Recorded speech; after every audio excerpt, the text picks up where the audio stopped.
Bienvenue à tous dans cette nouvelle vidéo. On se retrouve pour la première des deux analyses de ce samedi 30 juillet 2022 sur les Pokémon de la 5e génération. Et il reste 4 analyses, puisque demain il y a 2 analyses et 2 aujourd'hui. Et du coup, demain, on aura fini avec les analyses sur la 5e génération. Et en même temps, les dernières parties de la tier list seront diffusées aussi. Donc, on aura tout fait. Et donc on part tout de suite avec la première des 2 analyses du jour qui est donc sur Kyurem. On continue évidemment sur les légendaires. Alors Kyurem qui est le 3e membre globalement du trio avec Reshiram et Zekrom. Alors Kyurem, on va voir ce que c'est du coup en stratégie. On va noter aussi qu'il a des formes alternatives qui sont des formes fusionnées en fait avec Zekrom respectivement et Reshiram. Donc en gros, Kyurem Black ou Kyurem Noir, c'est la fusion entre Kyurem et Zekrom. Et comme vous l'aurez compris, Kyurem Blanc, c'est Reshiram plus Kyurem. Alors Kyurem de base, qu'est-ce que c'est en combat? Il a un double type Dragon Glace. Alors Dragon Glace, c'est un des plus mauvais combos qu'on peut avoir dans le jeu quand même en l'état. Parce que le problème, le type glace, évidemment, le type glace c'est le pire type stratégique du jeu. Donc quand tu le combattes avec un autre type, ça apporte toujours du négatif, rarement du positif. À part évidemment un petit coverage neutre, quand même, il faut pas non plus dire que c'est complètement mauvais offensivement à côté. Mais le problème c'est défensivement. Regardez, le type dragon de base, il a de bonnes résistances, mais le type glace va lui donner des faiblesses qui sont très gênantes et dont il n'a pas besoin. Au type dragon, donc ça c'est déjà les faiblesses de base, mais il apporte une faiblesse au piège de roc, une faiblesse combat très gênante et une faiblesse acier, sachant qu'en Uber il y a quelques types acier où ça peut jouer, parce que bon, il faut combattre le type fée, évidemment, et à noter que le type acier résiste au stab dragon. Donc voilà, pour 3 résistances seulement au type électrique plantéo, mais qui sont déjà les résistances du type dragon de base. Donc vraiment, dragon glace, c'est un très mauvais combo pour le type dragon surtout, et défensivement surtout, c'est assez mauvais. Au niveau du talent, il possède le talent pression. Pression qui force l'adversaire à dépenser 2 points de puissance par capacité utilisée. Alors, au vu des stats, ça peut sembler utile, mais c'est pas forcément un Pokémon si résistant sur la durée. Alors, il possède un bon move de soin, mais en fait, il reste quand même fragile parce que il faut noter la faiblesse au piège de roc, déjà d'une. Et puis quand même, il y a beaucoup de trucs qui peuvent venir sur lui l'affaiblir. En fait, il peut pas rester si longtemps que ça sur le terrain pour pouvoir tanker et pour pouvoir forcer l'adversaire à taper. Il peut se faire one shot. En fait, il peut se faire affaiblir trop vite et c'est pas complètement. Ça paraît utile comme ça au vu des stats, mais c'est pas forcément extrêmement fort. En tout cas, il y a des Pokémon qui sont plus adaptés pour jouer à ça, pour des doubles types qui sont vraiment bons défensivement. Et là, c'est vraiment pas le cas. Au niveau de ses stats, alors les stats de Kyurem restent évidemment très bonnes, cela va sans dire, avec un très bon bulk, 90 dans les défenses, 125 en PS, c'est plutôt pas mal.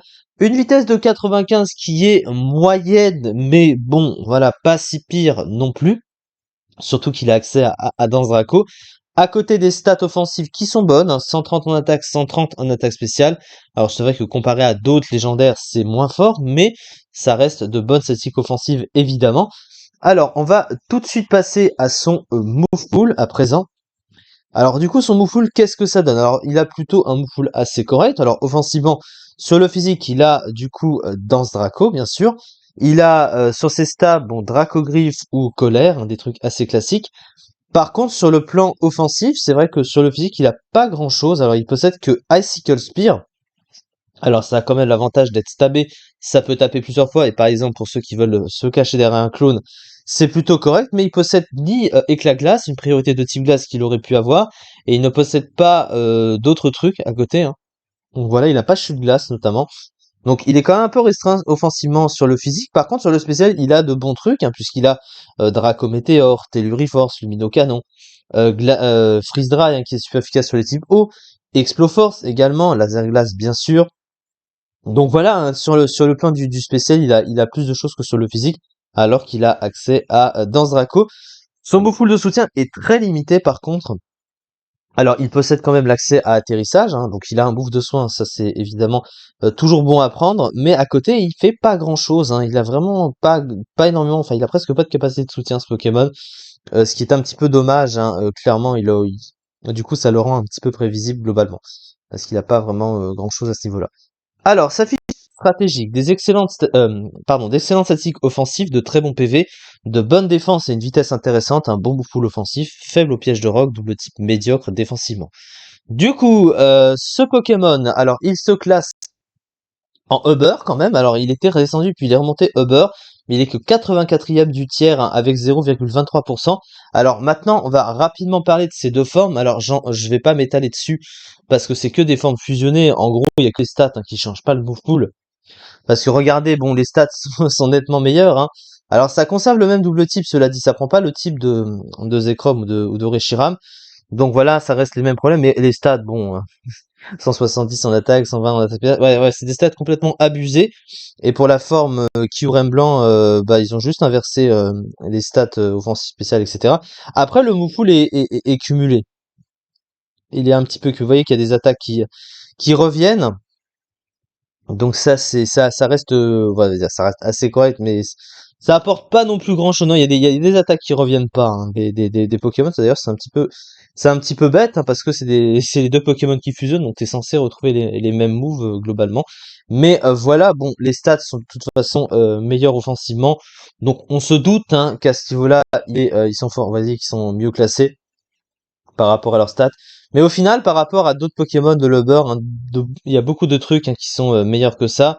Bah le type hein, nerf beaucoup. Il y a de meilleurs dragons, il y a des Pokémon plus solides, des Pokémon plus forts. Enfin, aussi forts à peu près, tout du moins, parce qu'ils ont quand même de bonnes statistiques offensives. Mais bon, la concurrence, elle est là en Uber et malheureusement à ce niveau-là, ils sont plus bas. Mais cela étant, ça reste un Pokémon intéressant. Et bizarrement, en fait, il était tombé bas dans les tiers avant. Hein. Il était tombé jusqu'en Rarelius, je crois. Et progressivement, il est remonté Overuse. Puis ensuite, il a été voté pour passer en Uber. Enfin, il est repassé Uber actuellement. Ce qui est assez étonnant quand même hein, d'avoir fait le yo-yo. En tout cas, voilà, c'est ça du coup pour cette vidéo. Pas grand-chose de plus à dire à ce niveau-là. On se retrouve du coup bah, pour la prochaine analyse, hein, juste après celle-ci sur les Pokémon de la 5e génération, bien sûr. Merci beaucoup de m'avoir suivi et à très vite pour la suite.